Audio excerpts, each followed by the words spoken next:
বন্ধুরা green line কিন্তু তাদের গ্রিন লাইন নর্থ এন্ড 30 স্মার্টফোনটি নিয়ে বাংলাদেশে অফিসিয়াল ভাবে হাজির হয়ে গেল। সরি তুক্কো OnePlus। জানি না OnePlus এর কথা শুনলে গ্রিন লাইনটা মাথায় চলে আসে। আর এবার তারা কিন্তু 16,000 টাকার মধ্যে অনেক ভালো একটা স্মার্টফোন লঞ্চ করেছে, ওটাও অফিসিয়াল ভাবে। তবে যেহেতু OnePlus এই স্মার্টফোনটিতে একটা IPS LCD প্যানেল ইউজ করেছে, তাই গ্রিন লাইনটা না পাওয়ার সম্ভাবনা একটু বেশি। তবে একটা কথা আছে না, কপালে না থাকলে কি তাহলে হবে কি, যদি আপনার কপাল খারাপ থাকে তাহলে আপনি কিন্তু আপনার বাটন স্মার্টফোনেও গ্রিন লাইনের দেখা পাবেন। OnePlus কিন্তু এই স্মার্টফোনটি লঞ্চের মাধ্যমে বাংলাদেশে অফিসিয়াল ভাবে তাদের যাত্রা শুরু করেছে। স্মার্টফোনের ডিজাইন নিয়ে কথা বললে, ডিজাইন নিয়ে আমি স্যাটিসফাইড, কারণ এটা বাজেট হিসেবে অন্য স্মার্টফোনের সঙ্গে কিন্তু তাল মিলিয়েছে। ব্যাকে একটু প্রিমিয়াম গ্লসি টাইপের একটা ডিজাইন পাবেন, যেখানে মোটামুটি ফিঙ্গারপ্রিন্ট পড়ার সম্ভাবনা থাকে। বিল কোয়ালিটি নিয়ে বললে এখানে ব্যাকে থাকছে কিন্তু প্লাস্টিক, এবং ফ্রেম হিসেবেও থাকছে আপনার প্লাস্টিক, কারণ আপনাকে বাজেটটাও কনসিডার করতে হবে। স্মার্টফোনটির ওজন করা হয়েছে আপনার 193 গ্রাম এবং এর থিকনেস করা হয়েছে 8 মিলিমিটার। এবং এই স্মার্টফোনটিতে কিন্তু আপনি হাইব্রিড সিম কার্ড ট্রে স্লট পেয়ে যাবেন, যেখানে দুইটি সিম অথবা একটি সিম একটি মেমোরি কার্ড ইউজ করতে পারবেন। ফোনটি বাজারে ব্ল্যাক, শাইটিন এবং শিয়ান ব্লু এই দুইটি কালার অ্যাভেলেবেল থাকছে।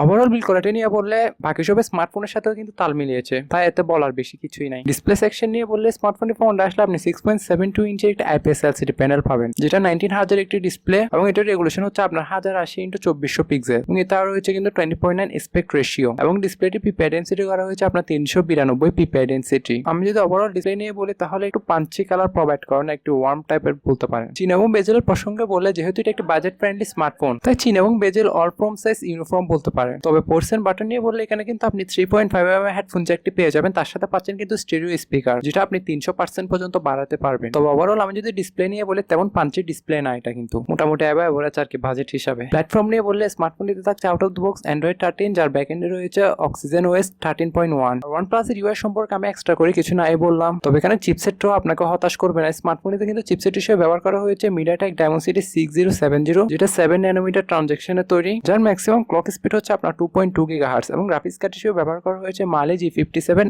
MC2। চিপসেটের প্রসঙ্গ বললে এখানে খুবই ভালো একটা 5G চিপসেট প্রোভাইড করেছে আপনার। তবে এটা অনেকটাই বলতে পারবেন MediaTek G99 এর রিলেটিভ, শুধু ওইটা 4G আর এটা 5G। যদি পাওয়ারের কথা বলেন তাহলে তেমন বেশি কিছু ডিফারেন্স দেখবেন না। স্মার্টফোনটিতে চিপসেটটি রাখা আপনি PUBG-র মতন গেম HD গ্রাফিক্সে রেখে খেলতে পারবেন, এবং ডে টু ডে মাল্টিটাস্কিং সব কাজে কিন্তু অনায়াসে করতে পারবেন। মিন্স আপনারা যারা টুকটাক গেমিং করেন plus day to day multitasking করেন, এটা কিন্তু তাদের জন্য এনাফ একটা অপশন হতে পারে। তবে আমার মতে এখানে MediaTek Dimensity G99 দিলে ভালো হতো। এখন কেনই বলছি ভালো হতো সেটা আমি সামনে গিয়ে অবশ্যই বলছি। তবে হ্যাঁ বন্ধুরা, আপনারা যারা এখন আমাদের চ্যানেলে নতুন রয়েছে তাহলে প্লিজ চ্যানেলটি সাবস্ক্রাইব করে হয়ে যাবেন, এই চ্যানেল ফ্যামিলি মেম্বারের পাশে থাকা বেল আইকনটি অল করে দিবেন। তবে সবথেকে বড় বিষয় হচ্ছে এই স্মার্টফোনটি কিন্তু আপনার made in Bangladesh. Overall design এবং ডিসপ্লে আর প্ল্যাটফর্ম নিয়ে বললে OnePlus কিন্তু এখানে বাজেট হিসেবে স্পেক প্রোভাইড করেছে, বাট কটকাটা তখনই লাগলো যখনই দেখলাম সেটা স্পেস কম। ইনসের র্যাম ব্যান্ড এটা জাস্ট বাজারে আপনি 4GB র্যাম আর 128GB ইন্টারনাল স্টোরেজ অ্যাভেলেবেল পাবেন। আমি প্রথমে কিন্তু আমার চোখকে বিশ্বাস করতে পারিনি, কারণ 2024 সালে এসে OnePlus কিন্তু এরকম একটা বলদের মতন ভুল করলো। তারা মাত্র 4GB র্যাম ভেরিয়েন্ট রাখলো এখানে। কারণ আপনি একটা স্মার্টফোন কিনতে চান অথবা কেউ যদি একটা স্মার্টফোন দেখতে যায়, তাহলে সবার আগে জিজ্ঞেস করতে র্যাম রোম কত, তাহলে বাকিটা আপনার নিজেরাই ভাবুন।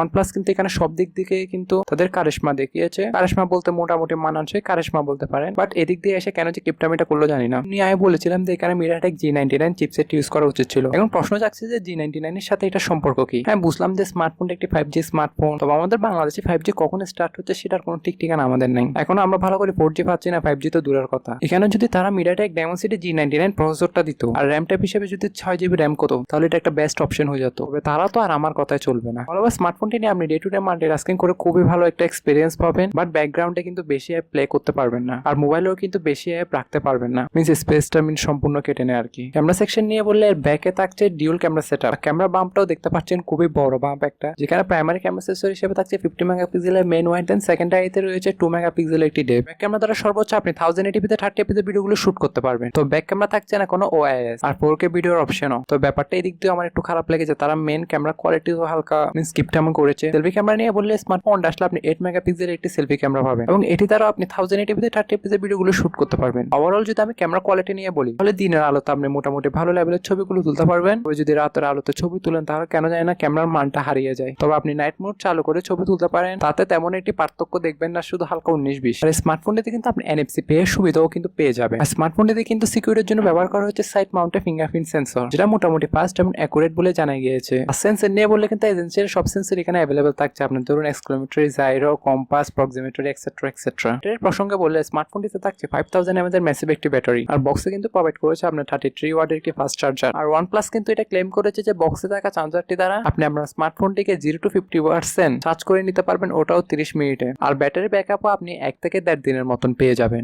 ওভারঅল যদি বলি আমি, তাহলে এটা বাংলাদেশে অফিসিয়াল প্রাইস হিসেবে কিন্তু নর্থ এখানে খুব ভালো স্পেসিফিকেশন প্রোভাইড করেছে। বাট আমার খটকা লেগেছে এখানে একটা র্যাম ভেরিয়েন্ট নিয়ে। তবে ওভারঅল স্মার্টফোনটি আপনাদের কেমন লেগেছে কমেন্ট করে জানাবেন। ভিডিওটি ভালো লাগলে অবশ্যই একটি লাইক দিবেন। আর চ্যানেলে নতুন হলে নতুন ভিজিট করলে প্লিজ এই চ্যানেলটি সাবস্ক্রাইব করে হয়ে যাবেন। এই চ্যানেল ফেলে আমার পাশে থাকা বেল আইকনটি অল করে দিবেন। সো বন্ধুরা, এই স্মার্টফোনটির প্রাইস বাংলাদেশে কিন্তু অফিসিয়াল ভাবে রাখা হয়েছে 15,999 টাকা। OnePlus কিন্তু কেন অফিসিয়াল একটা প্রাইস হিসেবে বাংলাদেশে যে প্রাইস পয়েন্ট এটা লঞ্চ করেছে মোটামুটি ভালো স্পেসিফিকেশন এখানে কিন্তু প্রোভাইড করেছে। বাট আমার মতে এখানে ডিসপ্লে আর চিপসেটটা বাদ দেন, আমার এখানে ডিসপ্লে আর র্যাম ভেরিয়েন্টে একটু ফোকাস দেওয়া উচিত ছিল। দেন এর ক্যামেরাতেও কিন্তু ওআইএস দেওয়া উচিত। তবে আপনাদের কোন বিষয়টি এই স্মার্টফোনের সব থেকে বেশি ভালো লেগেছে সেটা অবশ্যই আমাদেরকে কমেন্ট করে জানাবেন। সো বন্ধুরা, আজকে ভিডিও এই পর্যন্ত। আশা করি সবার ভালো লেগেছে। দেখা হবে নতুন কোনো ভিডিওতে। ততক্ষণ পর্যন্ত সবাই ভালো থাকবেন, সুস্থ থাকবেন। Take care. আল্লাহ হাফেজ। আসসালামু আলাইকুম।